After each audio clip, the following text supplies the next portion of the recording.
Good morning, everyone. It's James Orton at Mazda Crystal Lake. We are here in a CX-70 today, so it's not my first time driving it, but it's a more in-depth look at seeing what the details are. We'll cover a point of view quickly, take it through some turns, do a 0 to 60 run, and tell you a little bit about what the others might not be telling you. So I hope you stick around and enjoy. Let's get started. Coming up to some traffic. I'm going to put it into sport. The MI drive acts so much faster than the CX-90 when you switch it into sport, which is great. CX-90 just probably needs programming for that, but it takes about 5 seconds for the CX-90 to go into sport mode.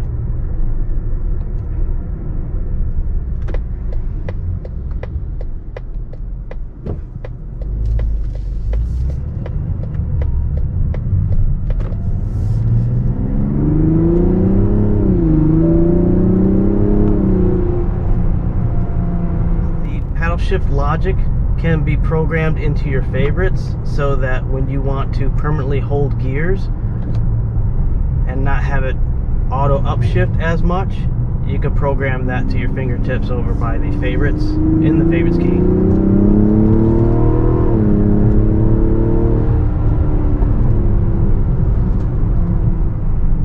Sounding pretty good.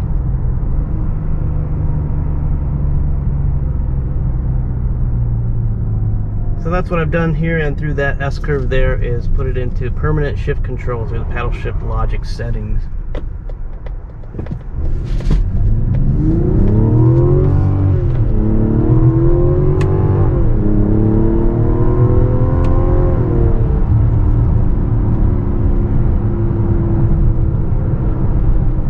Sounds awesome. I let it ring out there pretty well on the RPMs.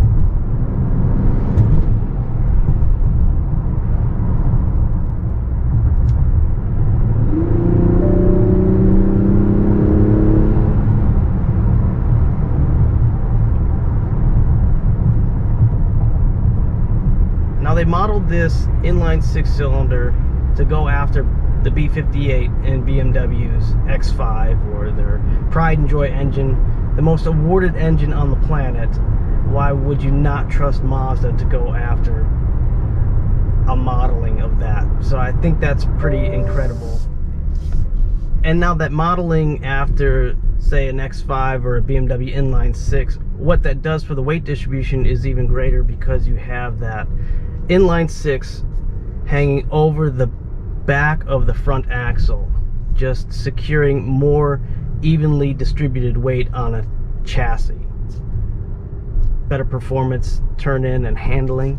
Now, speaking of turn in, I've noticed already on some of the CX-90s, and even going far back as a CX-9, when you go to turn in on, say, an incline, or just that odd position like right here, and you go over a bump, you're gonna hear some noise.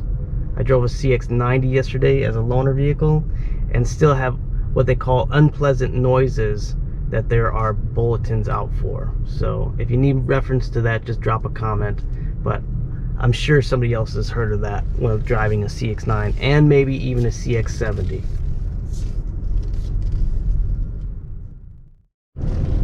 And while it does have an amazing turning radius for a big car like this, you will get those positions that'll create some noise, but it's kind of a binding noise that I'm sure some of you watching this video have experienced.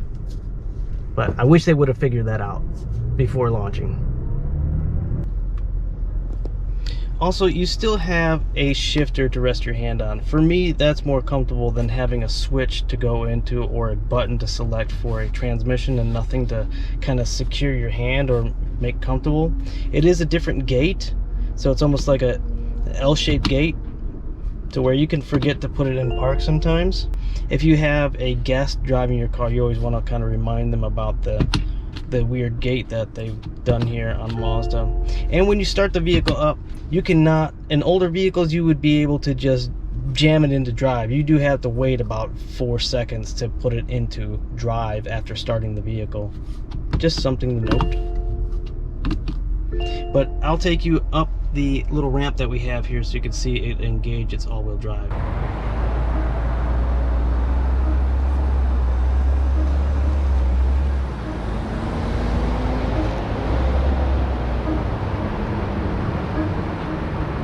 And you'd like to roll the windows down from the remote.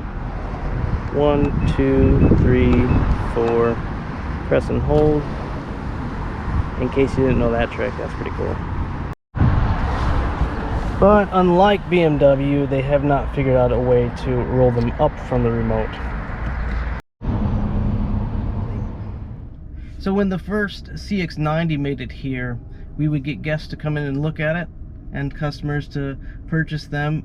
But while they were initially looking at it or considering a bigger SUV, you know, this is full size. It's more like what the X5 has always been. It's a little bit bigger than your normal compact SUV.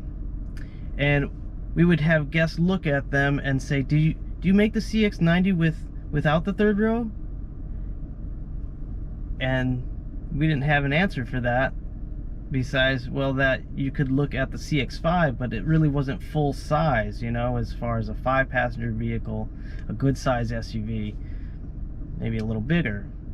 And I think that's what Mazda listened to, and they decided to come out with the CX-70, which is basically a CX-90 without a third row, but a pretty clever power seat setup back there and lots of room, as you saw. So I hope you got something out of this and you enjoyed watching. I appreciate you watching. Safe travels to you and your family, and I'll see you on the next video.